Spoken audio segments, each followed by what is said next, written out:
Well, this right here is how much President Bola Tinubu earns monthly. But that is on paper.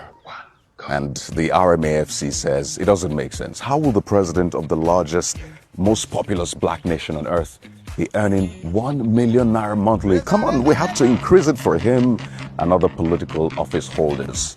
By the way, the RMAFC is a Revenue Mobilization Allocation and Fiscal Commission, and it's responsible for checking how much we make as a nation, what we use it for, how we share it across federal, state, and local governments. And they're also responsible for fixing salaries. So they're proposing that we increase these salaries, but because it doesn't make sense.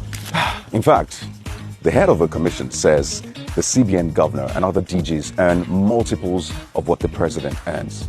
On paper, that is. But you know the funny thing? We've been here before. This kite has been flown time and again.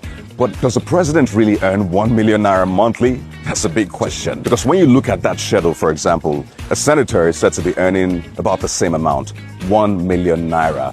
But we had a senator coming out to tell us, well, what I get monthly, including running costs, is over 20 million naira. So in essence, on paper, is earning 1 million naira, but in reality is earning times 20 plus. Is that the case for the president as well? In fact, if you look closer at that schedule of their payments, you see that there are a lot of items, TBP, TBP, TBP, TBP.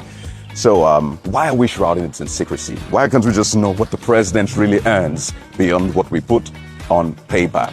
But there are three schools of thoughts on this particular issue. The first one says, well, how about we just pay them more so they're not susceptible to corruption and temptations, right? If they earn well, then they don't have any reason to be corrupt. The second school of thought says, well, a thief will always be a thief, even if you pay the thief billions of naira. So what we should do is ensure that only people with integrity get into those offices. But there's a third school of thought that says, how about we just place them on a minimum wage and divert all of that monies into paying the vulnerable, building infrastructure and all of that, since most of them are people of means anyway.